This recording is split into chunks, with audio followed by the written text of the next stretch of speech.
You're starting rolling. Oh, you haven't been rolling? What? This has been key stuff. Every single time. I've seen him sitting there the whole time, not been rolling at all. It's really upsetting. He should be on the floor, just going round and round. He should be, and yes, round. sure, Yeah. fine. But like right from the start. every time we have such gems, we have such magical banter. We do. Hitherto known as the stuff that is lost because we won't even hear it because you don't bother turning the thing on. See, this is why we talk badly to Ryan. Why he's sat in the corner. Well, to be fair, he told me we start at past, and it's only 19 minutes past, so... What a jerk. Early. I mean... What a jerk. Isn't that more you guys expecting him to start early? Ulsa. We expect nothing at this point. We have no expectations. We're the opposite of Charles Dickens. We have minus expectations with everything. Yes. Yeah. Yes. A tale of zero cities. Yeah. Welcome to the Ancient Robot Games podcast. As always, I am Dougal. And I'm Gelp. And we are joined today by the unconscionably talented Alysa Thomas. Hey, Alysa. Hi. How you doing? I'm good. Great. For those of our listeners who don't know you, the crazy, crazy people that they are, would you like to explain a little bit about yourself and what you're doing? Yeah. So I am by day a social care worker. I work in an adult mental health service. I have worked for the last, I think, about 13 years in board game production and design. And so a lot of the last bit of that was focusing, well, in my head, focusing on accessibility, and that's kind of what I'm doing now. So I'm sort of freelancing in accessibility and production. I don't like the word consulting because it sounds pompous as ass, but talking to people about it. It sounds like you can charge an extra £500 an hour, to be honest, for being a consultant. And you don't need to be called a doctor anymore. That's very, very true. That's true. No, that's awesome. Like we met here at the workshop doing various other things, but you've also given several talks on accessibility within board games, which have been incredibly, incredibly interesting, especially I think for the board game designers who are here, who have learned a lot about how to design games with accessibility in mind, at least. Maybe not like from the ground up, but at least once you're at a certain point mechanically and where the project is to actually bring accessibility into making a game. Where do you feel like is the perfect point to start getting that accessibility mindset for what games are involved in game design? So for me, honestly, it would be as you're coming up with ideas from right at the beginning, because accessibility isn't just about the physical pieces you've got. It's not just how easy the rules are. It's also about what kind of a representation you have. What are the themes in it? You know, like who are the people who are going to be playing it? How complex is it as just an idea? Do you have to have a certain cultural understanding to be able to play it? You know, so like for me, honestly, I try to start thinking about it really early on. But I would say once you're like, yes, I think I've got the bones of this game, even if it's still just in your head, like that's when it's good to start thinking more tangibly about the accessibility of it. And when we're talking about accessibility, for those who haven't heard your talks or other things that they're doing, what do we, as an overall thing, what do we mean by when talking about accessibility within games? Like, obviously, there's a very obvious points to kind of hit, like color blindness and various things like that is very, very straightforward. But there's a lot more that goes into accessibility when you're thinking about board games. Absolutely. So I would say it's first and foremost about just making your game available to as many people as possible. So you're not trying to go like, oh, I've got a game about, you know, Wall Street stocks and shares, but you know, we have to make it fine for people who can't deal with numbers. That's not the case. It's just about like helping find things that might be barriers to people in your game that you maybe didn't even think about as being barriers, because it's not colorblindness, you know, which a lot of people are already aware of and think about. But yeah, it could also be table space. You know, it could be how small are the components that you're holding. So like, it's about thinking of accessibility, not just for people with like any diagnosed conditions or specific needs, but just thinking about the fact that different people learn differently. Different people see things differently, listen differently, you know, and just trying to see how approachable and accessible it is to as many different people within reason as possible. So I imagine you spend a lot of time with rule books as much as you do with physical components and working about that. Yes. That's obviously quite a big thing in the industry that I think always morphs and changes and has never hit a perfect point. But that must be something that you spend most of your time dealing with. For I guess, how did you find your way getting into dealing with accessibility? Was it something that you noticed that, this needs to be changed? Or was it something that came up in kind of reading rule books and going, this is not really the way that I would do it, or I feel like this has been a negative for either you personally or for someone else that you know? I think it probably came in from me finding rules difficult to understand. But like, I'm not trying to be all like, but I'm like pretty intelligent. I can empathize. I can see things from other people's perspectives. So I would find it difficult as to how like the wording of this thing didn't make sense to me. And this was a long time before I realized I was autistic. So like, I'd read a rule and be like, but that could mean any of these 4 things. And the only time I really thought about it from a other than just, I don't understand or whatever, was when I was working in tabletop gaming and like laying out the rule books. And so, just in order to lay it out properly, you kind of read through it. And because I know how to play the games, like I'd skim through it. And so like, whilst it wasn't a part of my job, in skimming through it, sometimes I'd notice a sentence and I knew what it meant. But I also knew that in reading that sentence, to me, that wasn't crystal clear. So I'd occasionally go and just speak to the editor or the designer and be like, hey, I find this a little bit, not necessarily confusing, but I feel that you could word it this way. And I think that would be a bit clearer. It ended up kind of being several things like that just would kind of come to me. And then I also have quite a few friends who are colorblind and people with various, different kind of physical needs. And so it just kind of was one of those things that once I started thinking about it, it like widened in my scope, and I would quite often, again, not part of my role, gently just be like, have you thought about this? And sometimes that'd be like, yeah, that's not really a thing we are trying to focus on with this game. Or sometimes it'd be like, that's interesting. How can we, bring that in? And so like, it was very much a me trying to shoehorn it into my role for a while until I was at Rebellion, where they had an accessibility designer who loved board games. And so it was literally her job to be working on the accessibility of the video games at Rebellion and the board games. Shout out to Carrie Waterton. She's amazing. And she, was chatting to me about the board games and was saying like, I'd love to be working on those. And, how do you think? And I was like, oh my goodness, yes, please. I would love to be able to make the games more accessible. And also I don't have any training in this, so I'd love to work with you to know how we can do that. And essentially just like that then just became, I got much more stuck into it, learned so much from her, went to talks and stuff, and, then learned a load outside of that as well. And it just kind of became, I think I thought as much about accessibility off the clock as I did, any other part of my job off the clock. I'm saying off the clock because, I did spend more of my job on the actual job spec than accessibility.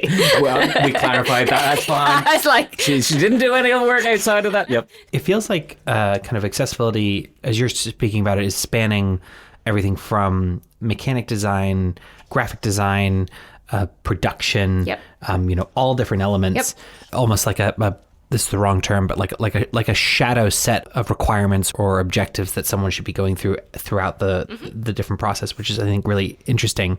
And I guess I wonder how you see accessibility when it comes to, let's say, for example, cultural references. Yeah. So like if you're having a game and it's set in a particular place and you are not maybe from that place and you're wanting to make sure that you are being appropriate or doing justice or following best practice when making sure that you're being culturally sensitive. Like how are you, I imagine that conversations like that might be quite difficult. And so there's obviously always a spectrum of, well, we're making, maybe not just in the cultural space, but well, we're making a decision because that's what we want the game to be like. Yeah. Therefore, yes, we understand that you need to be able to read words. We don't want to take all our words out. Where's the balance that you think between we're doing this intentionally versus we're being lazy? Right. Does that make sense? Yes. So I feel like there's kind of two things in there, because there's the kind of there's that from a cultural accessibility perspective, and then there's that kind of in general.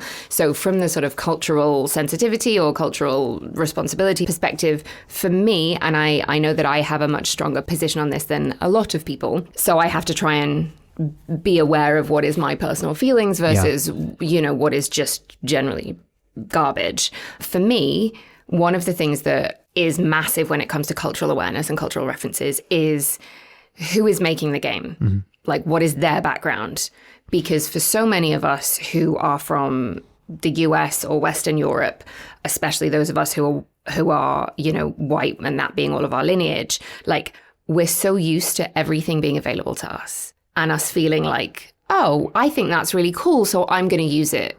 Or like, I really like that hairstyle, so I'm going to wear it. Like, you're not thinking about what implications that might have. You're not trying to be disrespectful. You're not trying to like upset anyone. You're only doing it because you think it's cool, right? Or you're interested in it. But so often those are from cultures, countries, spaces who have been oppressed or who aren't able to get their own voices heard, aren't able to tell their own stories. And so one of the things for me when it comes to like, is this a board game set in a different culture to any of the designers, is like, well, why is it important that it's set there? What is it about that? And why do we feel like we have why do we have I can't think there's a word for it, but like permission. Essentially, yeah, permission to do that. Like, why are we not going, hang on, why don't we try and get a designer or a writer or an artist from that place to, you know, if not do the thing so we can collaborate with them rather than we're just going to do a thing and have them advise us, you know, because for me, there's also that element of like, how is it benefiting that culture? Because we can tell a really respectful story and, you know, use all completely appropriate cultural references, imagery, anything like that. But like, other than interest, there is no benefit to that culture. You know, we're taking that culture's stuff and making money off it, right? And like, even if that's not in a super like way, like that is the reality of what's happening. And this is why I say I'm aware I have a very strong view on it, you know, but for me, it's about how does that culture benefit? Like, are there people in the local area who are from that place who you could be like, hey, I really would love to do this. Would you want to collaborate with me? Like, I'd love you to get your name on the box. You know, like, I want you to be able to, you know, you and your culture benefit from this. In fact, this is my idea. What do you reckon? Could you rewrite it? Could you do something?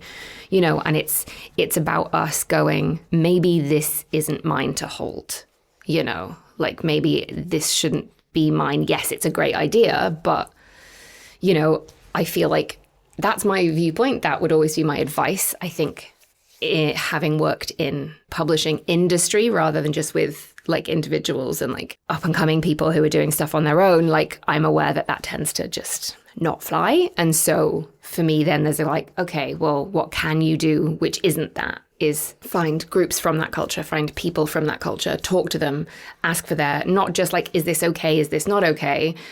Like try and have a little bit more dialogue around that, you know, like as much as you can. That isn't just sending something to a sensitivity reader. Sending stuff to sensitivity readers is great. Don't get me wrong. I'm not trying to knock that. But personally, I think we have a lot more responsibility than that.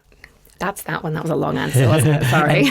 and from the accessibility side, in terms of the physical product, yes. When you're looking at that, like, are there specific types of games that you see that feel harder to make more accessible? However you want to take that, you know what I mean? Like, are there formats that lend themselves poorly to accessibility, or is that actually a cop out?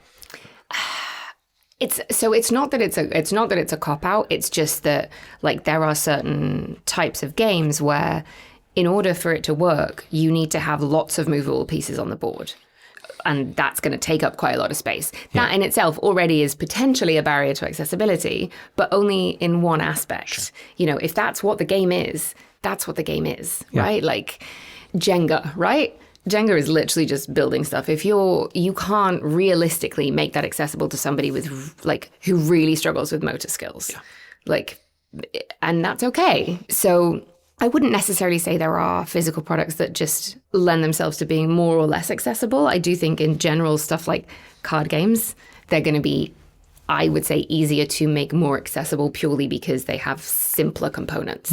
You know, like the simpler the components, the easier it probably is to make from a physical perspective, things more accessible. Are there games that jump into your mind that you think are particularly elegant when it comes to something to do with accessibility, or maybe like pleasant surprises? Like what are some examples that if you see this either as a general thing or very specific, you know, that you quite like?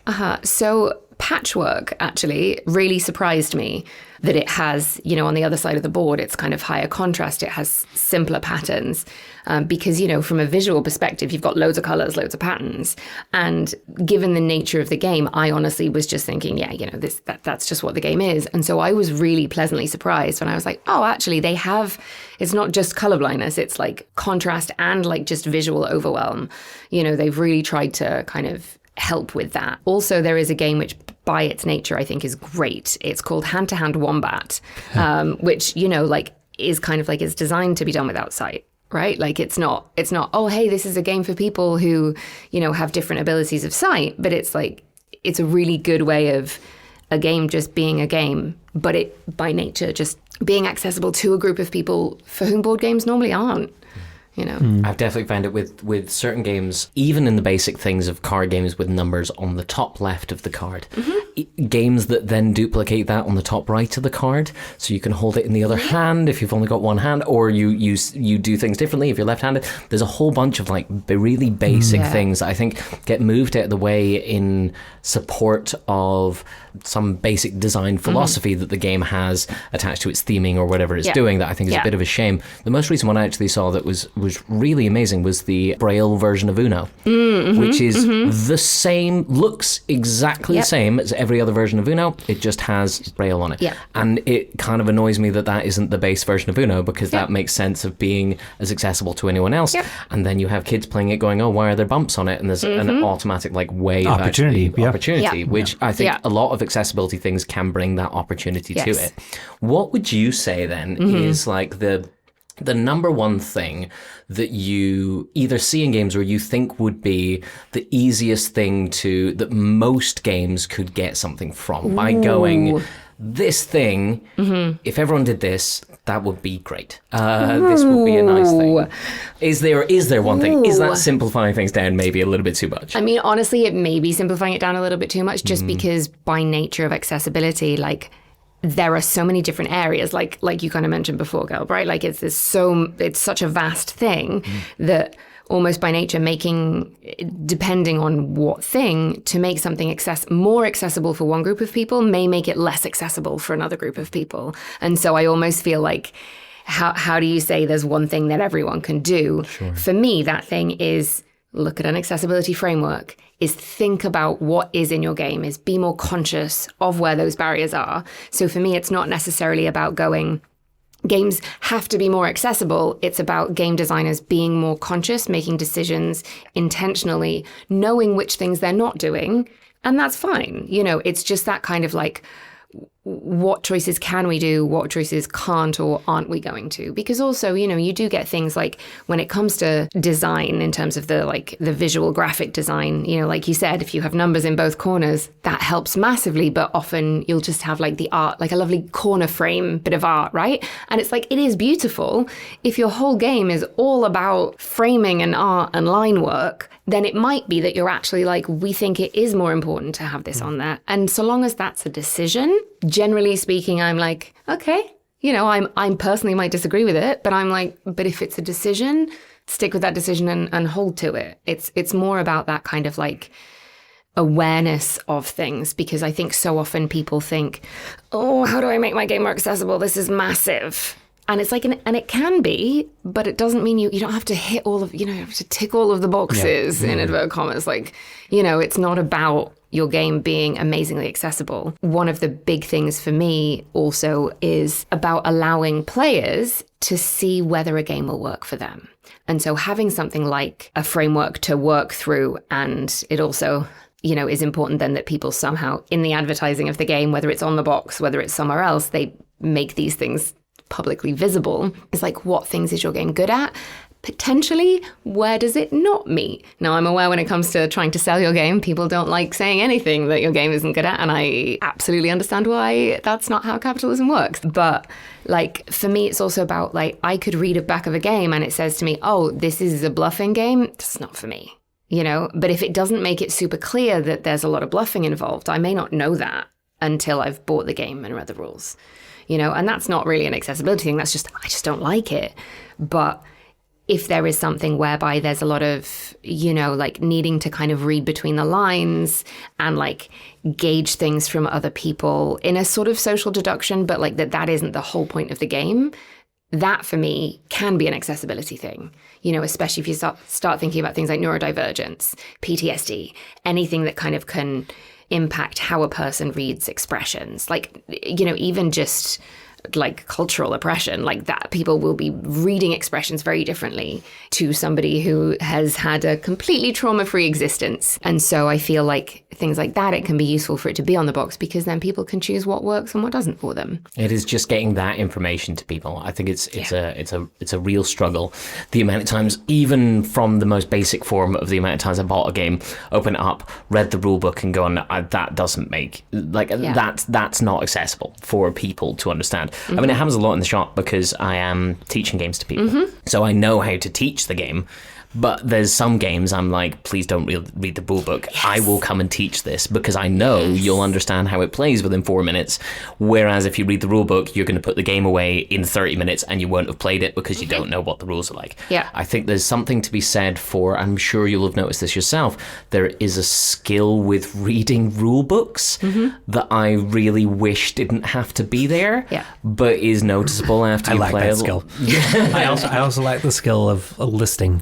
And winning games. It's a real shame. What was it? What? No, honestly, like whenever we play a game, it doesn't matter how well the rule book is written, but I know I'm just not going to get it. We just start playing and then I'll figure it out. Yeah. And different people learn in different ways. Exactly. But it is weird because it does, you're right, like it feels like a foreign language.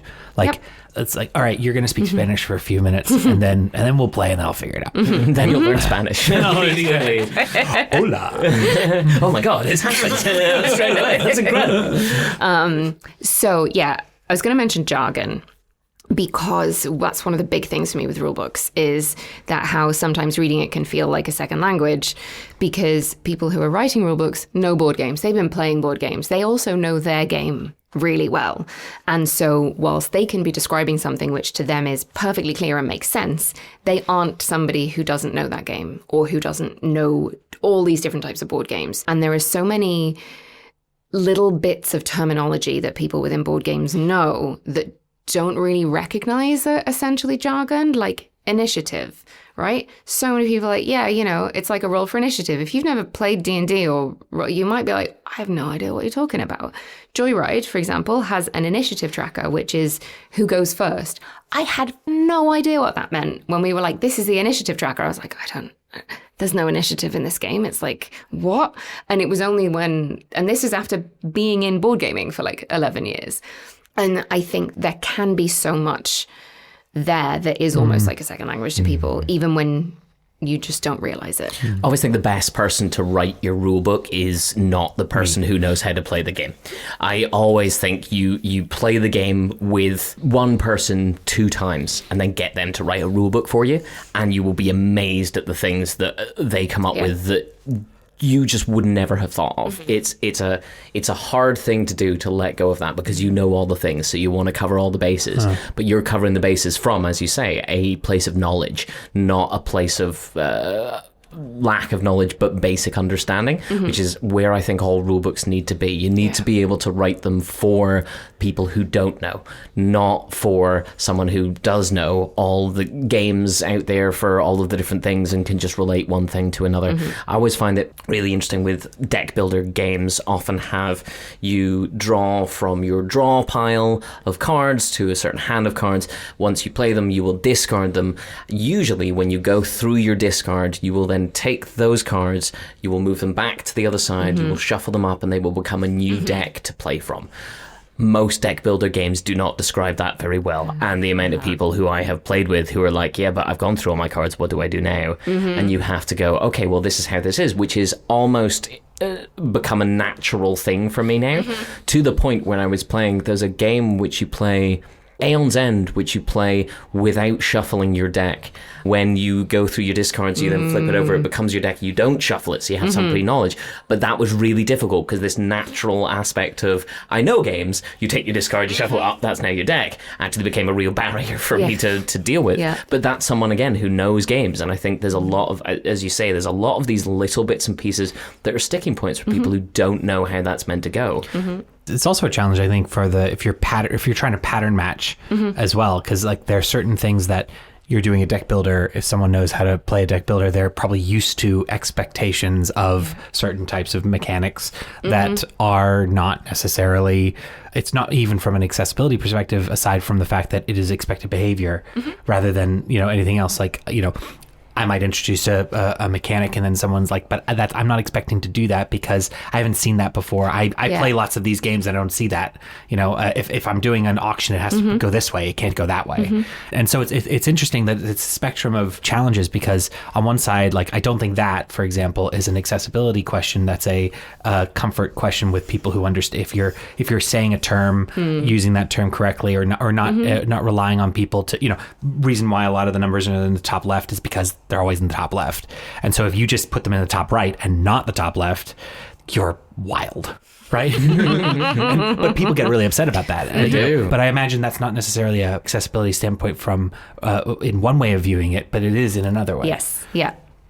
We had a recent game that we played that was a Japanese-made game, which I think you'll find really interesting. The rulebook was written in a way when every time they mentioned a term for the very first time, it was bright red in the rulebook. Nice. But only that first time. Yeah. So it meant that if you were questioning what something is and what it means, you would flick to the rulebook and find the red word for that, and it would be explaining where it was used within that context. But it did also mean that if it was something that was happening later on in the rulebook and it mentioned something, you would constantly be having to go back to that point because it was explained within the context of what was happening at that time and not explained in almost like a glossary way. Yeah. But it was still a really interesting accessibility side of things to not have these jargon terms lost within that rule book, which I think can happen, especially with a lot of the bigger, longer games of having an awful lot of bits and pieces going on with it. Yeah.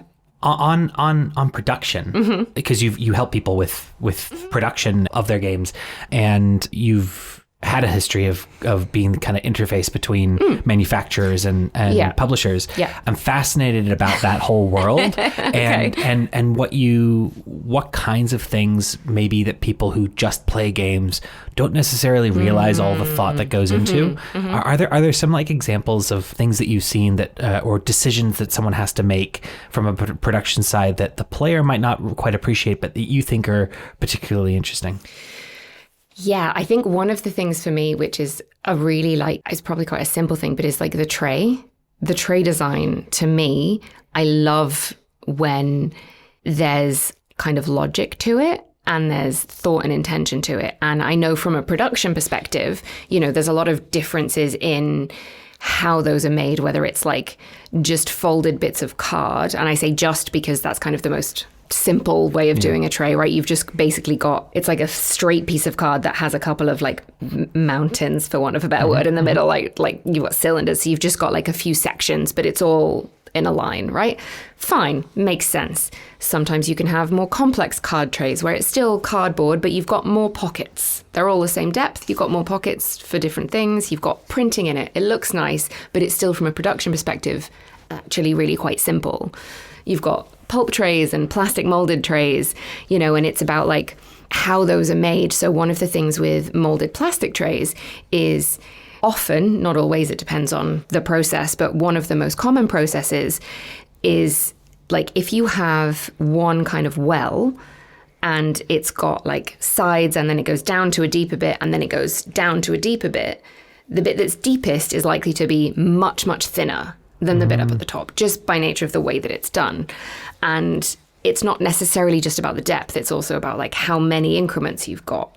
And like things like that, for me, when you've got those kind of details, but your plastic isn't like overly thick in the other bits, but it fits nice, that's something which to me personally, I really like, and when you've got things like, this might be silly, but just like the types of paper, like when you've got a nice texture to your paper, or like, you've got the type of varnish on something that you can't really see your fingerprints on, things like that, which often are a little bit more expensive, not massively, but it's that somebody's thought about that. Things like playing cards. Like the first time I made a board game, I had no idea what I was doing.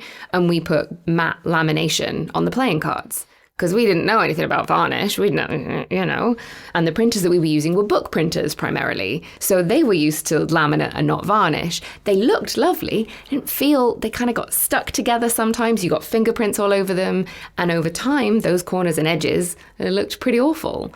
And so I feel like those are the kind of things which, when you've got people who make games and who know about the processes, I really appreciate things like that. It does seem to be kind of the overall theme of a lot of your work within board games is the idea of intentionality. Yeah. Of it's fine to do things a certain way, but you need to have thought about them. Yes. And I think that's a massive thing within game design as a whole, is you get very focused mechanically and you iterate upon that, but there's no iteration when it comes to the other side of stuff. It is just best fit and then that'll do just to get out there, which I think is, it's a very important lesson for game designers to learn. Yeah, and I also think going back to just the idea of constraints, and I think that a lot of folks might think of accessibility as something that they have to endure or go through or whatever, but you could also see certain elements as constraints in a positive way, which is why board games are good, because they have constraints. Yeah. And I do think there's some value in that. I mean, I don't think I can design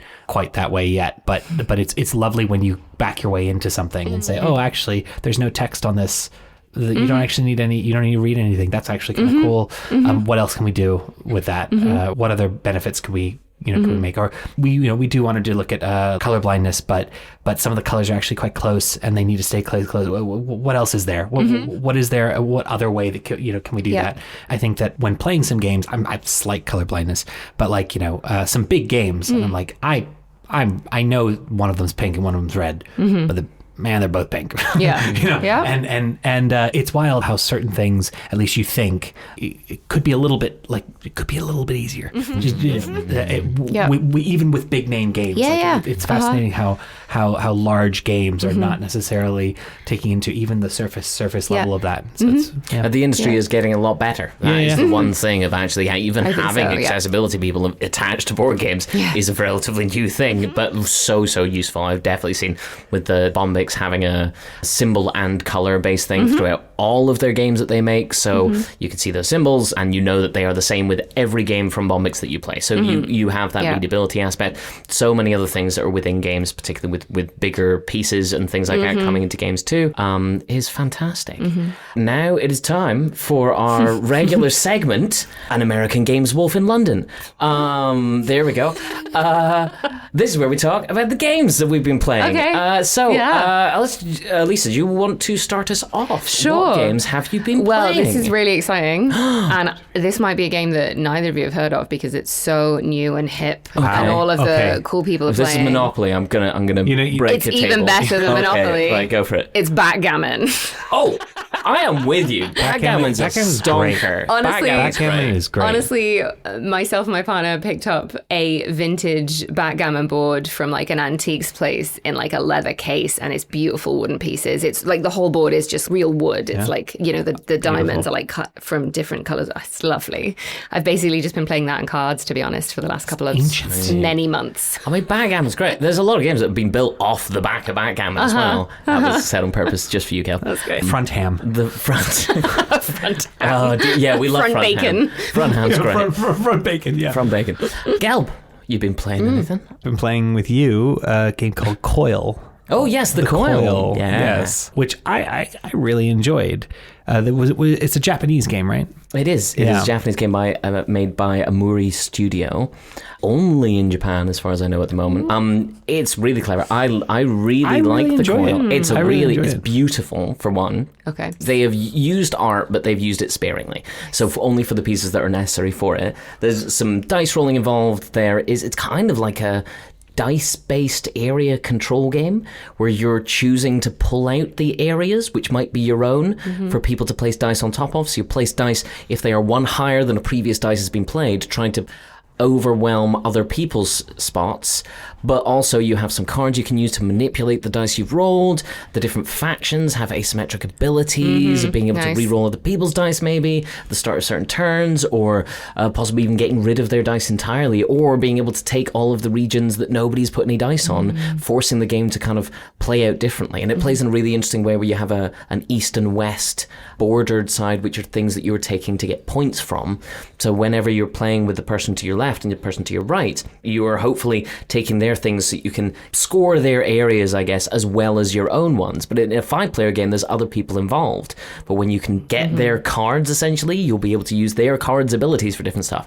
I haven't explained it very well, but it is beautiful and really clever. It is really clever because even someone who's a dullard like me can appreciate the... And I'm not a huge fan of like fighting games or like war games or anything like that. But what I think it does really nicely is it has this concept of these different dice that you roll, and then the numbers, if you put a 2, then if I wanted to be ahead of you in that card, I would have to put a 3. Right. So like, I feel like it represents nicely this idea that if you were planning your strategy in the field and you had to make do with the people that you had, with the fighters that you had, but then once you go into battle or whatever, everything has to change. You have to adapt yourself because you only have these certain numbers. It depends on the order that you put them in. I think it captures that really, really nicely. Like that one mechanic. It must be a highbrow game because I lost. I mean, I don't know highbrow, but it's you did lose. So that's the important basic. thing. Basic. Right? I mean, we're talking backgammon level. No, have I ever won a backgammon game? I've seen you only play front hand, so I don't know. I think it's really clever. It has one of the super clever things of when it comes around to your turn, you can just say stop instead of playing any dice, which means that the round is over for everyone. And I think that's a real risk of like, well, you are probably not on top of things at that point, but maybe you keep some dice for the future and you have more abilities. It's genuinely really great. I'm a big fan of it, and I'm yet to plumb the depths of the coil, which is a horrifying sentence. I've said it. But I think there's a lot of depth to that game for what it is, and I feel like I've only just scratched the surface. Nice. Cool. I have been playing the third game that I don't think we talked about much, from the wonderful people up at Inside Up from Canada, called Tug of War. Ooh. Which is beautiful. It is a 2-player only kind of area control game, but played among 5 different sections, where you have a deck of cards that are captains that are numbered 0 to 9 that you will use for bidding at 2 separate parts of the game, at the start and at the very end.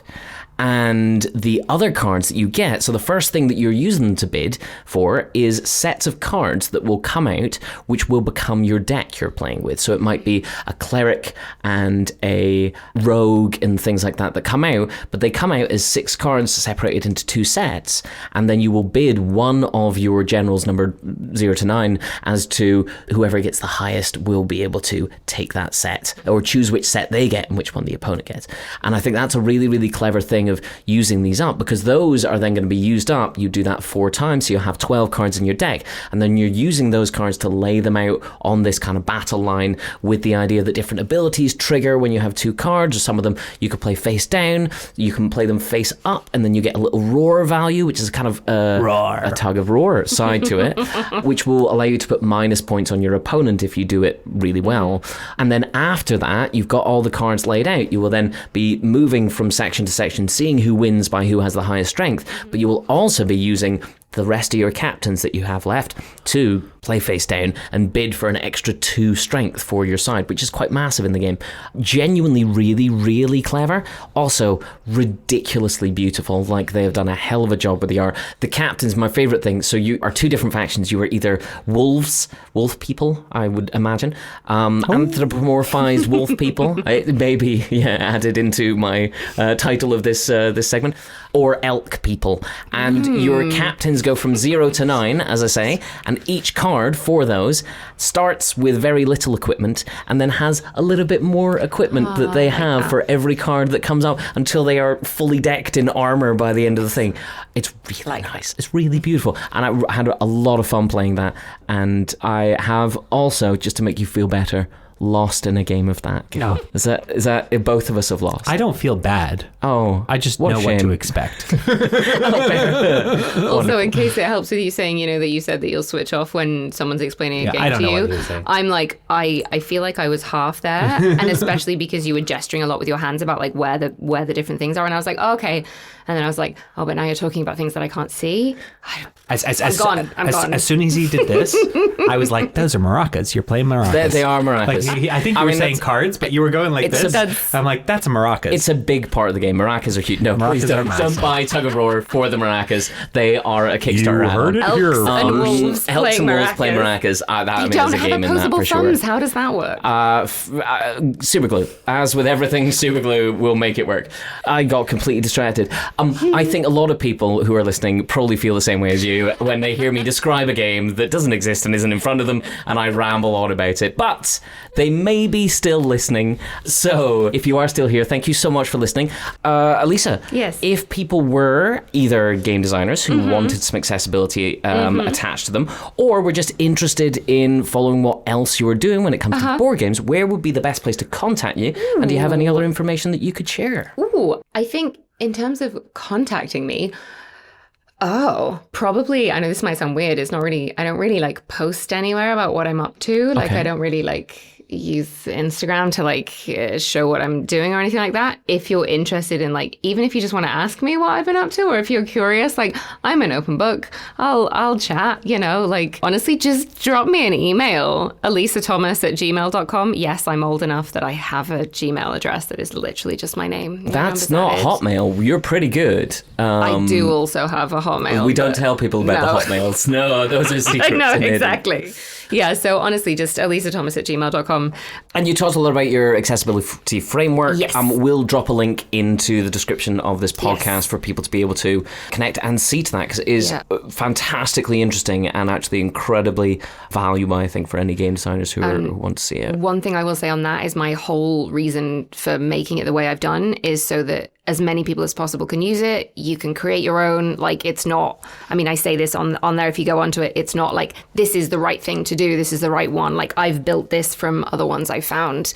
I've taken bits from my own experience and stuff, and I want everybody to be able to make something that works for them.